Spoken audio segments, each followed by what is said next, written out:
friends, Heidi here from Rain Country. God is good all the time, and I'm here for another Monday This and That video where I talk about all kinds of different topics. Sometimes I'm answering questions that may have come in the past week, or just giving you some updates or some new thoughts that I might have on things, or leading you back to some old videos I have that you might find helpful. So let's get to the topics of today, starting with some kind of reevaluation I've had more recently about food storage. And it doesn't mean that I'm changing up everything I'm doing, but I just had some thoughts that I figured, and I did say this in the last live show I did, but I thought I should touch on this.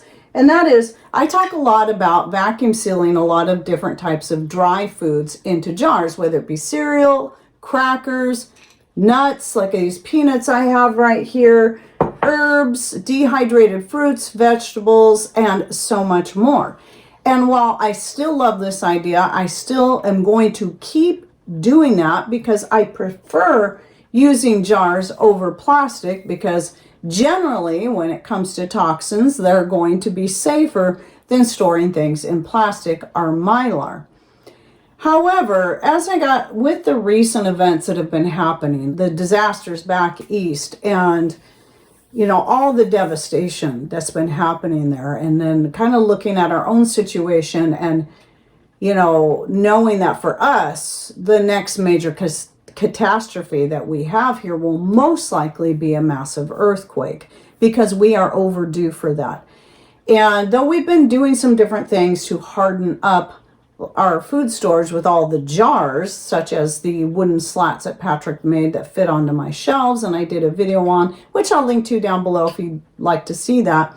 And that does help me feel a lot more secure. However, in a massive earthquake, that's still not going to prevent all those jars from shattering, if it's as massive as they're predicting it's going to be. And I could go put a lot of padding around all these jars. It would be a big hassle and make it really frustrating to get in and out of my regular things that I'm rotating through. But it's made me think more seriously about putting more things in a different form, about diversifying. So I already do have foods packed either in their original containers that are plastic or mylar, such as the things I might stock up on from Mother Earth products, so I can make sure I always have plenty of carrots, even though we do grow our own carrots. A lot of times getting lots of those, we never know from year to year. Sometimes we get a lot, sometimes we don't, but I can have the backup in those carrots, and they're the dehydrated, not freeze-dried. And so that's one of the things I do like to stock up on from Mother Earth is their organic carrots. And anything that I get from them is I just leave it in the mylar bags that they come in and keep them sealed. And so the nice thing about that is, in a massive earthquake, I don't have to worry about those things shattering. And they're stored in a safe place all together. And I have many other things that are stored in plastic buckets and more that are not in jars. And so I just wanted to bring that up because it is something to consider, especially if you live in an area, or even an area that might get a lot of flooding, hurricanes or tornadoes. There's never going to be a guarantee that you will be able to save all the stuff you have, no matter the precautions you take, no matter how much you harden up your food storage. But this is where diversifying your food storage comes into play. And I'm talking specifically about long-term food storage. So yes, keep putting things in jars, be it you're canning it or vacuum sealing it, but also think of other things, ways that you can put up your food that in the event of a massive earthquake or flooding or something, it might be a little safer and less likely to lose all of it, because all those jars back there, I feel pretty certain, will likely shatter. And once that happens, that food's you can't trust it, because you don't know how many tiny little shards of glass could be in that food, obviously. So that's just something I might focus more on this in a later video. I do have a video I did a year or so ago about diversifying your food storage, where I covered a few different points, which I will put down below. That might be something to look into. But yeah, I think I might go ahead and approach that in a little more detail again in a later video, but I wanted to bring that up here just to kind of get people to start thinking a little bit more about the different ways they're putting up their food. So location, how you're storing it, and more. So I do recommend you go check out that video I'll be putting down below. Now, the other thing I wanted to mention, because I get this question a lot, and that is, where do I buy herbs that I don't already grow? And I've done many videos on this. I've even done a standalone video on this. The one thing about this question, it is something that does kind of routinely change. There's some places I no longer buy from that I used to buy from way early when I first started my channel. And there's places I buy from now a little more often. And that would be now getting more into the habit of looking first if I need to stock up some more on a certain herb or spice or something, going to Azure Standard first and looking to see if they have what I need or what I'm looking for, or if it's a whole new herb that I want to add to my apothecary. And then if I can't find it from Azure Standard, then my next place that I'll look, the next two, would be Anthony's Goods or Frontier Co-op. And I do get those from Amazon simply because those places sell predominantly on Amazon, and they are both US based businesses, and they sell mostly organic goods. And on Amazon, you can find the better, higher selection than you can at other places that may sell their products. So for example, right here, I have juniper berries, organic, that I purchased from Frontier Co-op. And there's other herbs like some organic cloves and stuff that I've bought from Anthony's Goods because they have a better price than the Frontier Co-op. So I try to get in the habit of looking at both of those, again, if I can't find it from Azure Standard. So right now, those are my top 3 places I like to get herbs and spices that I'm not already growing. Okay, so there's that question. Now, the other thing I wanted to bring up is I will be doing an update video on this, a standalone update video. But over a year ago, I got my first Nano knife, and it was this one right here. And this was given to me as a gift to try it out and see what I think. I fell in love with it right away. But before I did a standalone review video on it, I wanted to find out more. And so I asked them if they'd be willing to send me a couple other knives from this same series, this olive wood handle one. And they, instead of just sending me the one I asked for, which was this one, it's a smaller version basically of this. It's the blade's pretty much the same shape, and this is the Chisana. They went ahead and sent me the whole set, so I ended up with 2 of these knives. Then a year ago, they were having a promotion about this time, well, come November, and had a really good deal. And so they sent me this knife, which is my very favorite when it comes to a larger knife. So this chef's knife this is a pretty expensive one. But this is the best one. It is the one that stays. I had not needed to sharpen it yet.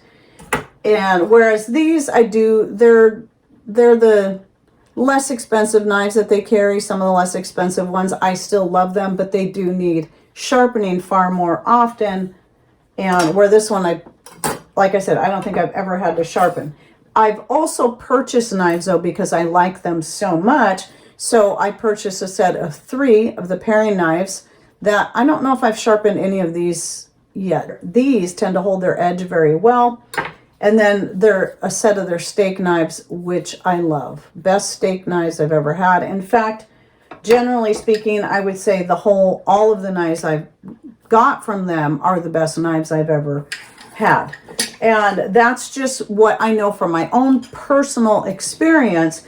And again, I'm going to be doing a separate update video on this because in November, they're going to be doing a Black Friday sale and having a bigger sale. But if you're interested in looking into it now, my Nano Knives link is always in the description box. And right now you can get 15% off if you go through my link. Now, another question I get frequently is when it comes to winemaking. You can't really see my current jug of wine. It's sitting back there behind my little autumn floral arrangement there. But I have had people ask me, can you just use store-bought juice to make wine? You sure can. If you are not already growing fruits that you can press out and get juice from, yes, you can do that. In fact, I've done it just out of curiosity, wanting to try some other things that are obviously things I don't grow, such as passion fruit and mangoes. And I've made wine using the Simple Truth Organic Passion Fruit Juice Blend. And that turned out pretty decent. But the one that went over really well was the one I made from the organic mango juice you can get from Costco, and it's a big gallon. And that one does definitely stay cloudier. It's really difficult to get that one really clear, but it didn't matter. People love that one. And one of these days, I'm probably going to do that again if I can still, if that juice is still available. But yes, you can use store-bought juice to make wine, and it sure makes it a lot easier because all you need is your juice, your added sugar, and your fermentation starter, and that's it, and you're good to go. Well, of course, you'll still need your jugs and your airlocks, and yes, I don't say this enough, but yes, you can use a balloon, a latex balloon, and then, tying something very, very tight around it at the base. I personally just don't recommend the balloon method. I used it the very first time I tried making mead, and it actually made a latex flavor, caused a latex flavor to permeate my homemade strawberry mead, and it was really kind of awful. So I immediately bought some airlocks and never used a balloon again. That's what happened to me. That's my experience. I know people that use balloons all the time and don't have that issue. But at any rate, yes, you can do that. You can use the balloon. You can buy store-bought juice and do it that way. And if you'd like more information on winemaking, I'll link to my full playlist and mead in the description box down below. Now, another question I get so frequently, it is the most asked question, to the point that I've actually done separate videos just on this question, and that is, do I have any books? Will I write any books? And the answer is still no and no. Because, first of all, I'm just really not interested in writing books. I appreciate the request. I appreciate that people want this. But even if I was, right now my time is so devoted to other things, such as my channels here on YouTube and on Rumble, and to my grandchildren, and to pouring time into doing more things and working on more ways to be self-sufficient right here and on our other pieces of property, that I just don't want to rob from any of this to write a book that I have no desire to write in the first place. So, and one of the reasons I do share besides that is that I am often changing the way I do things. So I would hate to put out a hard copy book and go, you know what, I've learned something different that's better. Or maybe the information I put in there wasn't quite right because that's what I believed at the time. But since then, I've learned something different. And I can't go back and change that. I can't recall all the books, and that would be expensive. So I would rather just keep doing update videos or posts or whatever, letting people know what I've changed, because that doesn't cost me anything more but time that goes into it. And it doesn't cost you anything more. You don't have to buy it, but the time it takes to watch the videos. So right now, as it is, I can keep sharing information on YouTube and on Rumble that you can get at no extra cost to you. And and I can still earn somewhat of an income off of these places at the same time. And to me, it's a great thing. Yes, I understand the importance of written information, obviously, because I'm always pushing the importance of getting your hands on some good quality, thorough books. But, more specifically, things that are about medical information, things that break down the herbs and their different benefits and how to use them, especially those herbs that grow wild in your own area, so you don't even have to worry about trying to grow them unless you want to, and things like that.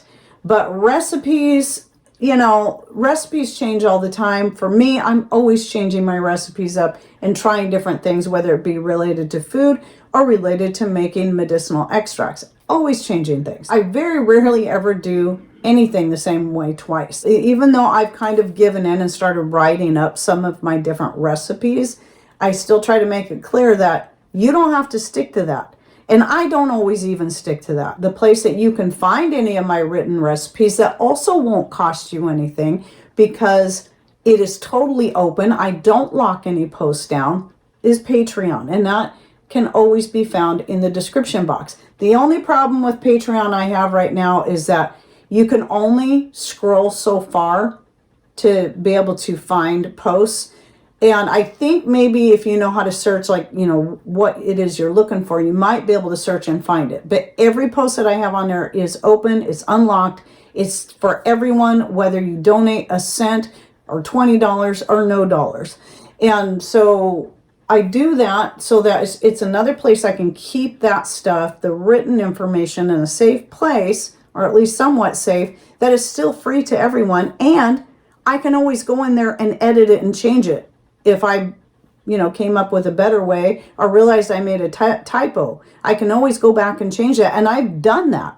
So that works out really good for me. And again, the information is still free to you. So just know that if you can't specifically find something there, just ask me. You know, you can send me an email, raincountryhomestead@gmail.com, and I can find the link and send it to you. Or if I'm mentioning a specific recipe in a video, such as my homemade pork-free pepperoni recipe, I will provide the link in the description box of that video to that. So you can just click on it. It will take you directly to it. Same thing goes with any other recipe or list that I put together. And the last question is, a lot of people, since I put that post out on YouTube, the post section, the community section, in regards to someone who was contacting me to buy some skin cream from me, but I couldn't reply because their inbox was full or something was full on their iCloud, and it kept bouncing back to me. Well, then people were like, oh, I didn't know you sell skin cream. Even though I've mentioned it in like at least once a month in a video. I understand people don't watch all my videos. I get it. But yes, that is one of my most popular products that I sell. And if you're interested in the things that we sell, no, I do not have an Etsy store any longer. Some of my older videos, you may still find the Etsy link. I had to close it down 2 years ago, and I did a video on why I did that. And I'll put that in the description box if you want to know why, but I will never go back there, period. And I also will not open another store, online store. I sell directly, no middleman. So in order to find out what I sell, what our prices are, and, you know, Patrick makes items as well, such as the vacuum chamber and a few wooden gadgets and whatnot. Just email me, raincountryhomestead@gmail.com. I will send you out the full product list. It gives you the information on how to order. It gives you your 3 different payment options. And so I just shoot that off, and then you can find what you're looking for in that list. Just make sure your email is cleaned out, that you don't have all that spam and trash and promotions and just a bunch of old emails sitting up in there, because otherwise if I try to reply, it's going to bounce back to me. So if you're not hearing a reply from me, it's either A, gone into spam, B, you typed in the wrong email address, that's happened quite a bit, or C, I'm trying to reply, but it's not going through. So if you don't hear from me, try again. And if you're still not hearing from me after that, it could be that there's some issue and my reply is not getting to you. All right, well, I hope you enjoyed my this and that for the week. If you have any more questions, please put those in comments down below, or any other thoughts you would like to share. And thanks for watching. Take care, and God bless.